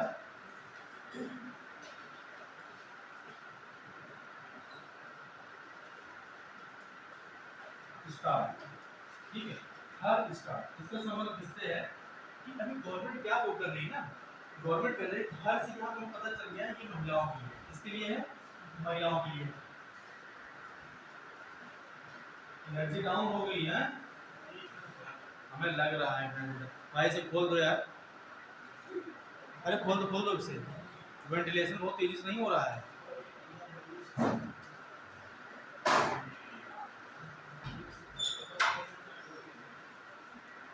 हाँ बस बस बस, लाइट आ रही है, दिक्कत हो रही है देखने में। हाँ बंद कर दें, चलो तुम बैठे रहो, कोई दिक्कत नहीं, तुम्हें आगे कर सही है। देखो अभी हाल ही में क्या था कि चर्चा वाला हर स्टार्ट क्या है कि जो महिला उद्यमी होती है ना, महिला उद्यमियों को, महिलाओं को क्या करने के लिए, बढ़ाने के लिए, उद्यमिता को बढ़ाने के लिए ये अभी एक योजना, ये स्कीम स्टार्ट की गई है, हर स्टार्ट, जिसके माध्यम से कोई भी अगर महिला उद्यमी है, अगर वो कोई भी स्टार्टअप अपना स्टार्ट करती है, तो उससे उसे प्रत्येक महीने 20,000 रुपए का क्या दिया जाएगा, भत्ता दिया जाएगा। क्या दिया जाएगा उसे, 20,000 रुपए का भत्ता दिया जाएगा। इसे, और ये क्या, per month, per month, per month उसे 20,000 रुपए का ये क्या दिया जाएगा, महिलाओं को भत्ता दिया जाएगा, जो किस किस योजना, किस स्कीम के माध्यम से, हर स्टार्ट के माध्यम से। ये कौन देगा, गवर्नमेंट देगी। कौन देगा, गवर्नमेंट देगी। गवर्नमेंट के द्वारा 20,000 रुपए का इसे भत्ता दिया जाएगा, किसे, महिलाओं को। जिसमें पुरुष ना आ जाए, पुरुष नहीं मिलेगा, महिलाएं मिलेगा, पता लगा। तभी देखो लोग वो करते नहीं है, काम सब अपना करेंगे, वाइफ के नाम पे उसे रजिस्टर करा रहेंगे। वाइफ पता लगा घूंघट कार है, घर में बैठी है, वाइफ को कुछ पता भी नहीं है, वो खाली सिग्नेचर कर दे रही है, और हस्बैंड नाराज उसे चला रहे हैं, क्योंकि उन्हें 20,000 रुपये भत्ता थोड़ी मिलेगा गवर्नमेंट के द्वारा। महिलाओं के नाम पर रजिस्टर्ड होगा, महिला उद्यमिता बनाने के लिए ये काम किया जा रहा है। ठीक है, हाँ कुछ तो बोले हो, अगर कुछ नहीं जहाँ होता है वही कुछ होता है। हाँ?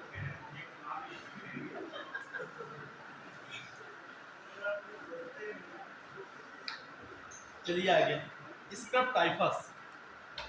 अब इसमें कुछ है नहीं, क्योंकि नवाचार स्टार्टअप सब जानते हो, जैसे उसके बारे में बहुत बताया है कि इनोवेशन, टेक्नोलॉजी, ये सब जो जो इम्पोर्टेंट पॉइंट है वही इसे यूज कर दे रहे हैं।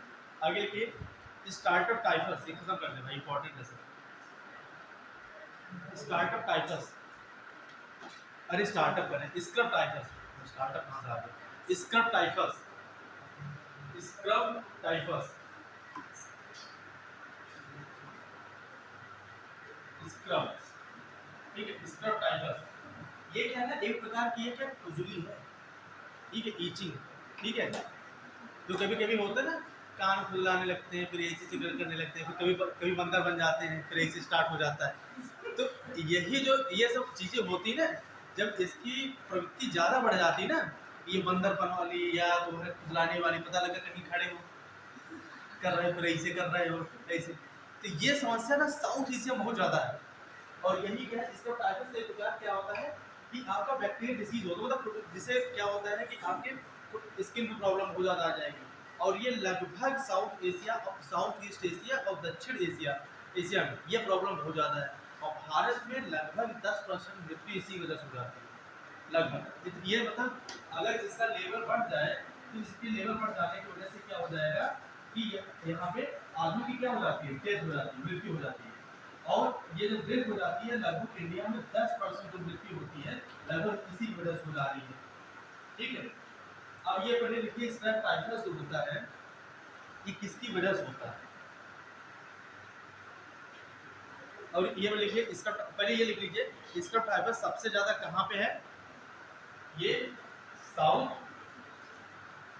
एशिया में मिलते हैं इसके मामले, और साउथ ईस्ट एशिया में, दक्षिण एशिया में और दक्षिण पूर्वी एशिया में इसके मामले सबसे ज्यादा दिखाई देते हैं पूरे मतलब वर्ल्ड में, ठीक है। यहीं पे थोड़ा ह्यूमिड वाला टेम्परेचर होता है, तो यहीं पे होते हैं ना रिंग वार्म, पता लगा कि कोई कौन सा वार्म जनरेट हो जाते हैं, ठीक है।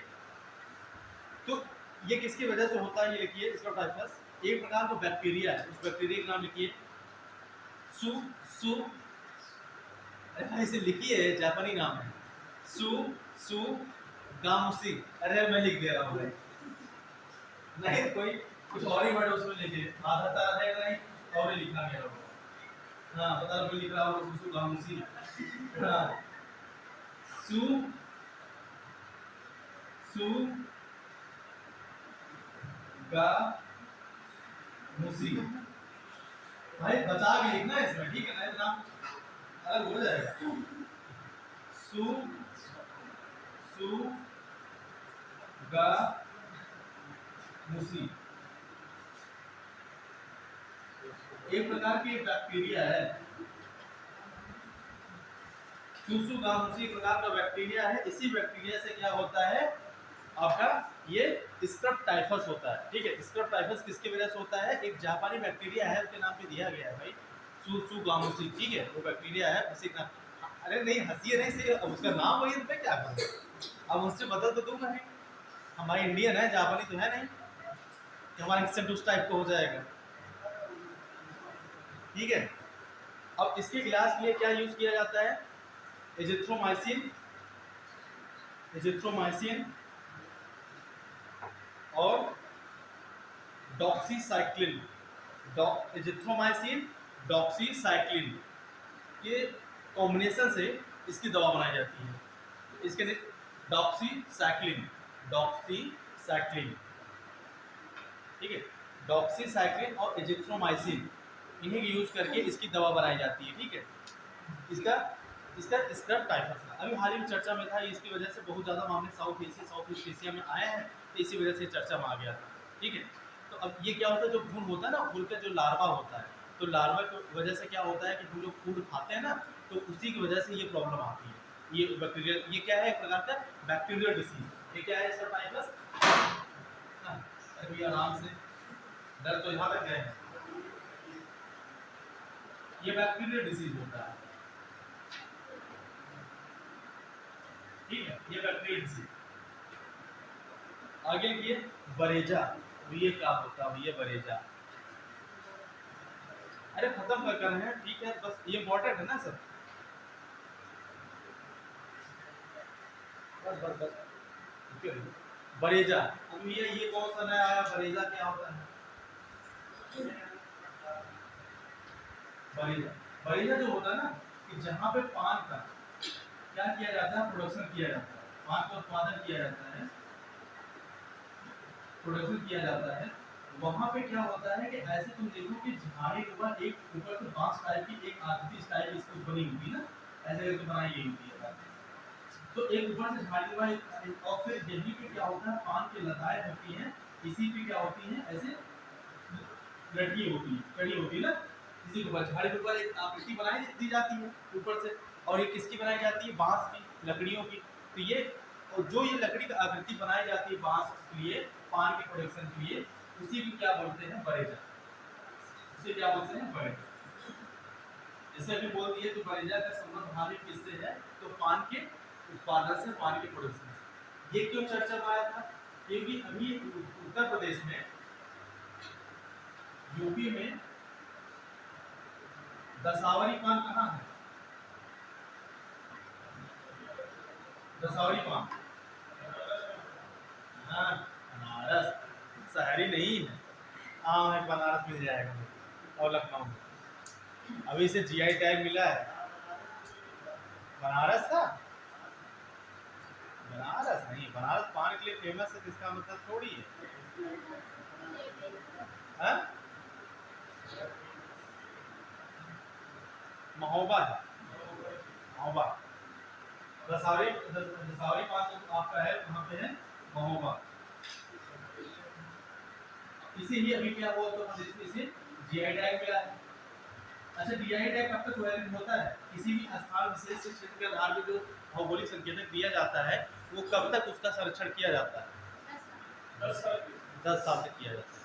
किस रजिस्ट्रेशन एक्ट के तहत होता है, 1999, 2001, खुद ही कैलकुलेट होगा, 1999, ठीक है। और ये महोबा में क्या हुआ, दसावरी पान को अभी दिया गया था जीआई टैग, और यही बरेजा में क्या होगी, इसमें प्रॉब्लम आ गई, और इसी बरेजा प्रॉब्लम होने से इसका क्या हुआ, प्रोडक्शन कम हो गया। क्या हो गया, इसका प्रोडक्शन क्या हो गया, कम हो गया, जिसकी वजह से ये चर्चा में आ गया कि भाई यहाँ पे बरेजा की कमी हो जाने की वजह से ये जो जीआई टैग दिया गया था, तो इसमें इनके प्रोडक्शन क्या हो गया, ये कमी आ गई। तीसरे हो सकता है दसावरी पान कहाँ का फेमस है, ये आपका है महोबा का, उसे जीआई टैग मिला था, ठीक है। और ये बरेजा कमी आने की वजह से पान का उत्पादन कम हो गया। और ये भी जान लो अब इसीलिए कि जो पान का प्रोडक्शन होता है, एक चीज पूछ सकता है ना, जो पान का प्रोडक्शन होता है, पान का जो उत्पादन होता है, ठीक है, इसका जो प्रोडक्शन है, ये किस क्षेत्र में सबसे ज्यादा होता है। तुम देखो पनवाड़ी कहाँ सबसे ज्यादा पाए जाते हैं, पूरे विश्व में पनवाड़ी कहाँ सबसे ज्यादा होंगे। हाँ भारत में तो होता है, कहने को तो ऐसा ना देखो, भारत मतलब क्षेत्र बताओ उसे, मतलब कि जियोग्राफिकल रीजन से बताओ। अरे बायोम के क्षेत्र से बताओ ना, बायोम की मतलब कौन सा रीजन होगा, temperate, tropical, moist, dry, wet, कौन सा रीजन। पान का प्रोडक्शन सबसे ज्यादा किस रीजन में होता है, उष्णकटिबंधीय क्षेत्रों में ना। देखते नहीं हो कि तंबाकू खाने वाले या ऐसे चीज, गुटखा का प्रजाति तुम देखो साउथ ईस्ट एशिया में, ठीक है, या तो इंडिया में दबा के खाते हैं यूज करते हैं। सिगरेट का प्रचलन अलग है, तंबाकू इनहेल करना अलग केस हो जाता है, लेकिन गुटखे के फॉर्म में या चबाने या पान के फॉर्म में अगर देखो, पान का सबसे ज्यादा प्रचलन तुम देखो इंडिया में, पान का बहुत अच्छा खासा प्रचलन है। तो तुम देखो कि पान का जो प्रोडक्शन होता है वो किस रीजन में होता है, वो उष्णकटिबंधीय क्षेत्रों में होता है। देखिए जो पान का प्रोडक्शन है वो कौन सा क्षेत्र है,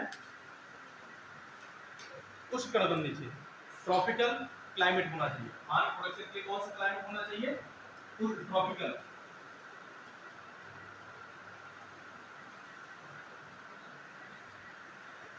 ट्रॉपिकल क्लाइमेट, उष्णकटिबंधीय जलवायु होना चाहिए।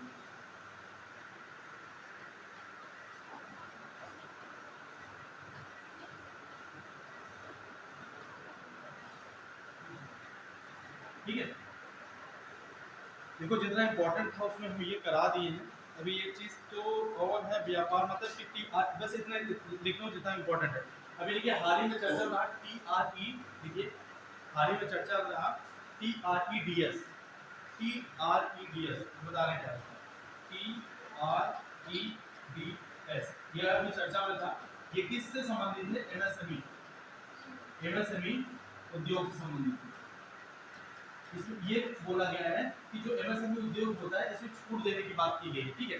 इतना नहीं पूछेगा, सीधा लिखिए व्यापार व्यापार प्राप्य छूट प्रणाली या बट्टा प्रणाली। व्यापार प्राप्य छूट प्रणाली या बट्टा प्रणाली। ये कब आरंभ किया गया था? आरबीआई द्वारा 2014 में। इसे कब आरंभ किया गया है? आरबीआई द्वारा 2014 में। व्यापार प्राप्त बट्टा प्रणाली में एमएसएमई से संबंधित है। इसे 2014 आरबीआई द्वारा क्या किया गया था? स्टार्ट किया गया था। और ये ऑनलाइन पोर्टल है, ऑनलाइन प्लेटफॉर्म है। बस ज़्यादा नहीं, इसमें पढ़ने की जरूरत नहीं है, ठीक है।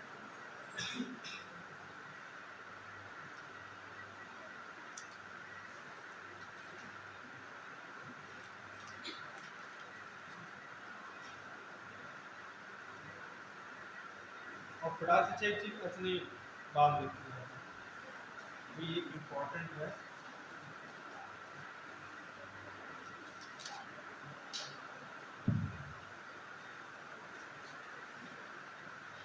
लिखिए, कुछ ऐसी योजना है, उसकी योजना लिख लीजिए, क्वेश्चन आ जाता है कभी कभी, ठीक है। फिर उसके बाद लिखिए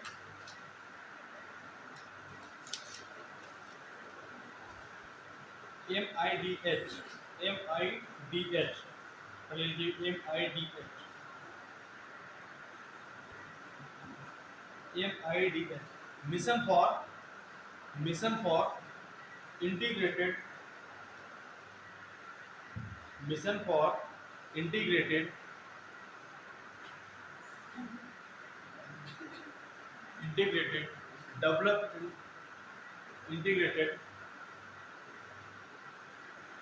डेवलपमेंट ऑफ हॉर्टिकल्चर बागवानी, horticulture MIBN।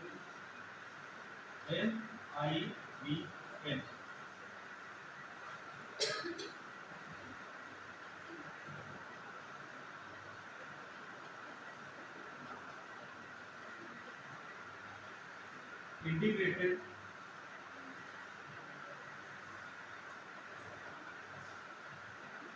Development of horticulture,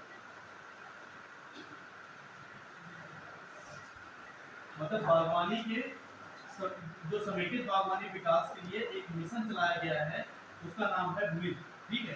समेकित बागवानी विकास के लिए एक योजना चलाई गई है जिसका नाम है मिड। ये किस मंत्रालय का है? Ministry of agriculture. किसका है?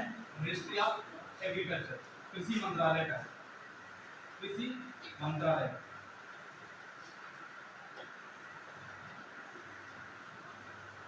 मिनिस्ट्री ऑफ एग्रीकल्चर, ठीक है। ये कब स्टार्ट किया गया? 2014 अप्रैल 2014 में स्टार्ट किया गया MID, ठीक है, 2014। अब यही तुरंत लिख लीजिए, बागवानी मिशन की शुरुआत कब हुई थी? नेशनल हॉर्टिकल्चर मिशन, राष्ट्रीय बागवानी मिशन की शुरुआत कब की गई? राष्ट्रीय बागवानी मिशन की शुरुआत 2005।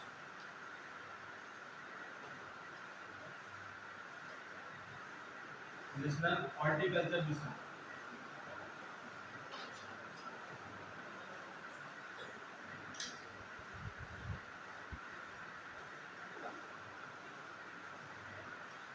दो 2005 में, ठीक है। अक्सर क्वेश्चन में 2005 आता है, 2005 में भी सही करना, ठीक है। राष्ट्रीय बागवानी मिशन,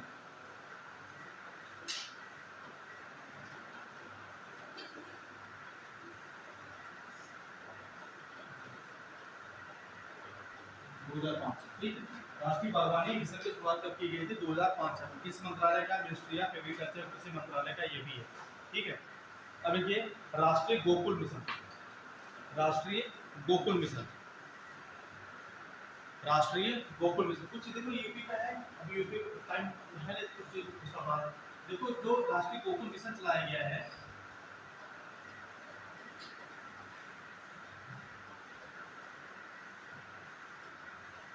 इसमें क्या होता है कि जो देसी नस्ल की जो गाय मवेशी होती है, गायें होती हैं या दुधारू जो गायें होती हैं, उनके क्या करने के लिए, उनका मैनेजमेंट करने के लिए, अच्छे से देखभाल करने के लिए, उन्हें बढ़ावा देने के लिए देसी नस्ल गाय को, तो राष्ट्रीय गोकुल मिशन की शुरुआत की है 2014 में। बस ज़्यादा नहीं पढ़ना। देसी नस्ल से संबंधित है, ये बताओ देसी नस्ल के गायों से संबंधित है, ठीक है।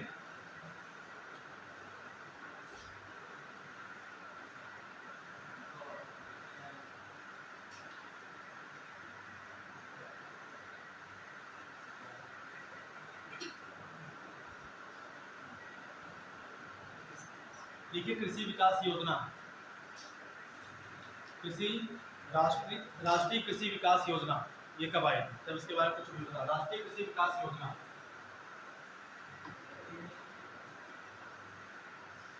राष्ट्रीय कृषि विकास योजना ये आया था 2007 में।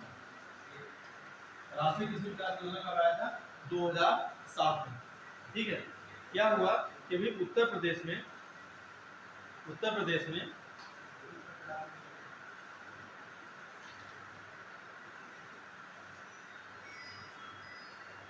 लिख लिया है राष्ट्रीय कृषि विकास योजना 2007। अभी उत्तर प्रदेश में क्या किया जा रहा है कि हरित पट्टी का विकास किया जा रहा है। तो हरित पट्टी विकास के लिए दिया और वहाँ एग्रीकल्चर सेक्टर को बढ़ावा दिया जा रहा है। तो ये जो एग्रीकल्चर सेक्टर हरित पट्टी को जो विकास किया जा रहा है, ये किसकी वजह से? जब ये राष्ट्रीय कृषि विकास योजना आई थी 2007, इसी के माध्यम से उत्तर प्रदेश में एग्रीकल्चर को बढ़ावा बार बार दिया जा रहा है, ठीक है। तो अभी हाल ही में देखिए एक फल पट्टी बनाई जा रही है। फल मतलब जो आपको फ्रूट होती है ना, फ्रूट का एक आपको पट्टी होती है, एक स्ट्रिप, एक फल पट्टी बनाई जा रही है। उस फल पट्टी में 3 है, आम, अमरूद, आंवला। आम एक ये उत्तर प्रदेश द्वारा हो रहा है, यूपी गवर्नमेंट द्वारा, क्योंकि राष्ट्रीय कृषि विकास योजना आई थी 2007 में। तो अभी ही क्या होता था, कृषि विकास करने के लिए आपको बागवानी करना है, फलों का विकास करना है। तो इसी के लिए यूपी गवर्नमेंट द्वारा एक क्या बनाई जा रही है, फल पट्टी बनाई जा रही है। इस फल पट्टी में 3 चीजों को बढ़ावा दिया जा रहा है। एक क्या हो रहा है, आम का, एक हो रहा है अमरूद का, और एक हो रहा है आंवला। आंवला इसे बोला गया ट्रिपल ए, आम, अमरूद, आंवला, ठीक है। आम, अमरूद ये फल पट्टी विकास किया जा रहा है। अब लिखिए उत्तर प्रदेश, अभी हाल ही में एक नीति आई थी, उत्तर प्रदेश सौर ऊर्जा पॉलिसी 2022। उत्तर प्रदेश सौर ऊर्जा, उत्तर प्रदेश सौर ऊर्जा पॉलिसी 2022। इसमें बोला गया है 22,000 मेगावाट 5 सालों में 22,000 मेगावाट विद्युत का उत्पादन करना। 5 सालों में 5 ईयर में 22,000 मेगावाट, कितना? 22,000 मेगावाट का क्या करना है, इलेक्ट्रिक प्रोडक्शन को बढ़ावा देना है। कितने सालों में? 5 ईयर्स, 5 सालों में, ठीक है। उत्तर प्रदेश सौर ऊर्जा पॉलिसी 2027 तक है ये। यूपी सोलर एनर्जी पॉलिसी 2022 आई, ठीक है। ये 5 सालों में इलेक्ट्रिक प्रोडक्शन को, विद्युत ऊर्जा उत्पादन को 22,000 मेगावाट करना है, कितना? 5 सालों में, 2022 से 2027 की टारगेट, ठीक। चलिए लगभग जितना मुझे करा दिए,